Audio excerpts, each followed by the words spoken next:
Alright, nag-comeback fight na pala si Murodjon Akhmadalib at ninakaut niya yung kalaban niya. Ito yung pagkatapos ng pagkatalo niya kay Naoya Inoue. Anyway, pag-uusapan po natin dito kung huwag kasi kayo maniniwala sa mga nagbabalita na meron daw sakit si Casimero. Wala, hindi totoo yan. Matutuloy ang laban. Pero pag-uusapan natin, may nag-comment, Sir, walang kwenta yang laban ni Casimero kay Nery. 124, wala pang belt. I don't care kung main event yan. Wala ba talagang kwenta? Sasabihin ko sa inyo kung anong significance ng laban na ito. At, yung huling prediction ko, sabi ko baka Nery manalo. Pero, sasabihin ko sa inyo kung saan yung pera ni Pau Salud. May balita ko kay Kanoy, kay Mindoro, kay Kenneth Luber, at iba pa. Pag-usapan natin yan. Pagkatapos ng intro at yung mga naghahanap ng link, message lang. Podcast Sports, the number one independent sports voice of the Philippines. Matapang, balanse, laging tapat, and always have a game plan. Yan po ang Arena Plus sa Stigsa Sports, 21 years old and above. Message lang. At bakit? Siyempre, pag-usapan na natin. Okay, eto na. Simulan natin usapan ito. May ticket po. Tuloy na tuloy po yung laban na yan. At maraming nangyari pala sa boxing event. Siguro gusto ko lang simulan muna.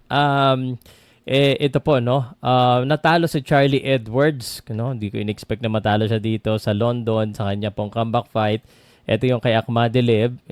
Sinasummarize ko na kagad sa inyo. At ito po yung isang magandang balita. Si Joey Canoy po, dapat si Melvin, kaso hindi nanalo si Melvin. Joey Canoy is also getting an opportunity. Although alanganin din pala oras kasi June 20, Joey Canoy, ang ating pong pambato ay lalaban po kay Oscar Collazo. At sa mga magtatanong sagad sa akin kung ano sa tingin ko dito sa laban na to, dihado po si Joey Canoy. Magandang record ni Joey, mabilis, may galing. Pero like what I said, pag si Oscar Collazo kalaban mo sa teritoryo niya, Joey Canoy, dapat yan pabaksakin mo or bugbugin mo. Kasi kung hindi, mahirap talaga.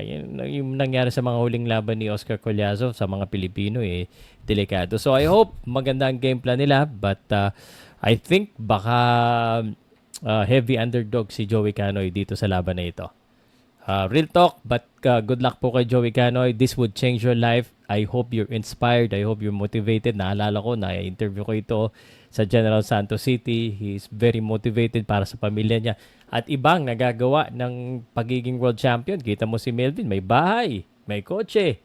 At Joey Canoy, sana ay, swertein ka. I hope you're, I hope your condition. Yun lang naman Ang mahalaga, focus ka dyan sa laban mo kahit diado ka.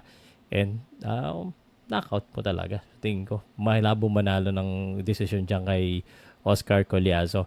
Speaking of knockout, ito, sa tingin ko, makaka-knockout. Ito si Weljan Mindoro, ang isa po sa boksingero na may laban natin sa June 5, June 6 dito sa Pilipinas. So, kasabay po ng laban ni Casimero ito. Makakalaban niya si Elias Espadas. Kung merong prospect na ako ay very excited, iyan po yung Weljan Mindoro. Pero yung Weljan Mindoro, nakaka-practice siya kasama si Edgar Berlanga.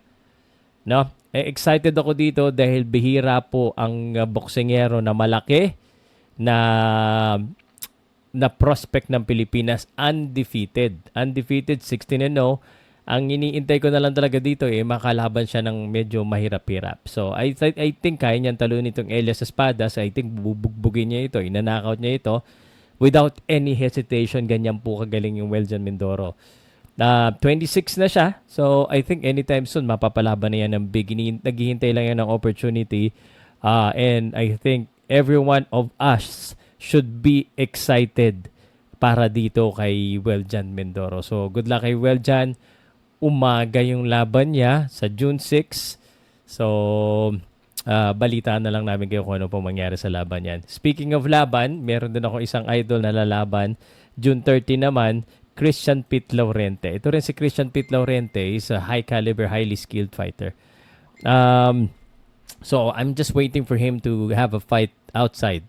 This fight, siya yan. Sure ball ako siya mananalo dyan. Okay?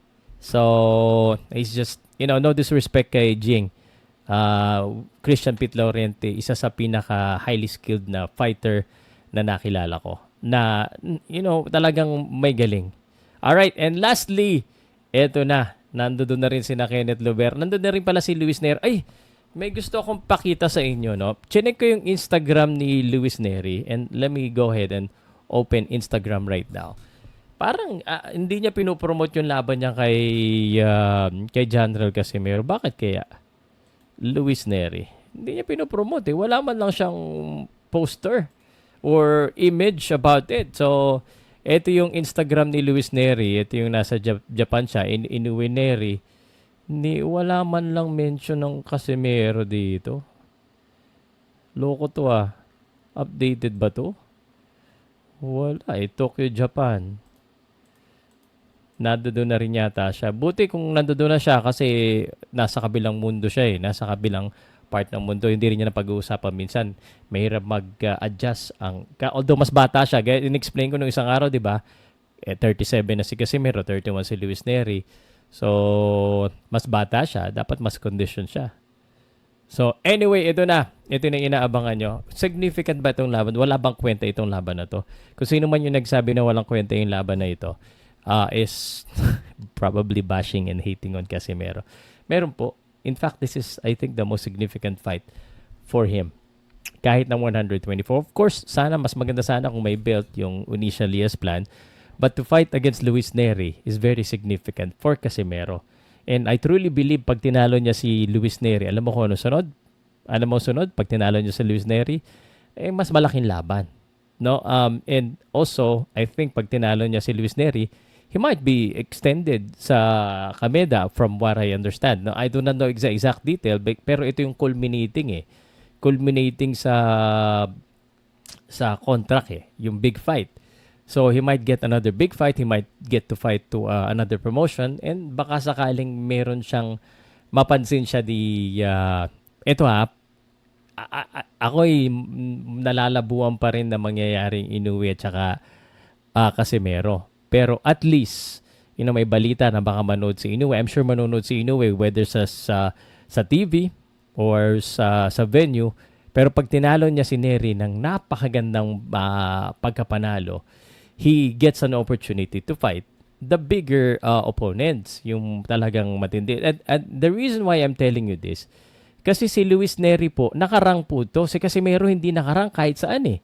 Pero si Luis Neri nakarang. So, papakita ko sa inyo Luis Neri is ranked number 4 sa WBO. At rank naman sa 122 yan Si Luis Neri nakarank din sa number 8 sa IBF sa featherweight. So, this is very important kasi ang dahilan kaya mo nilalabanan yung mga boxer na mas mataas sa'yo is because of their rankings.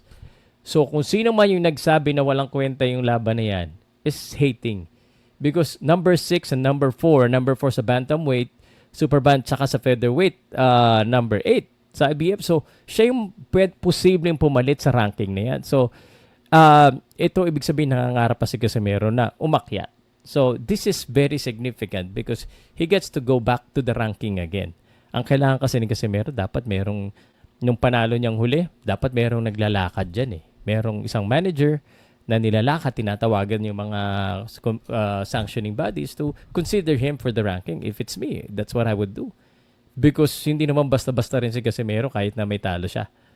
So, significant po yung laban niya, hindi yan walang kwenta, ha? Diyos ko naman, sobrang hater. Let's just wait for the fight and then pag-usapan natin. Yung prediction ko, gaya na sinabi ko, pwede ko pang baguhin kasi nakikita ko si Casimero mukhang condition eh. Yung Luis Neri gusto ko rin makita eh. Kaso masyadong mailap sa media at saka sa mga footage.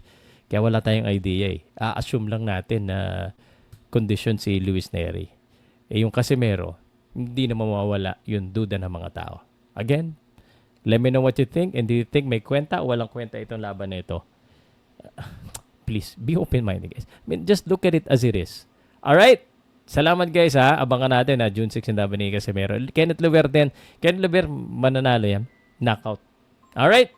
Tumatawag na yung asawa ko. Sagutin ko muna. Bye guys.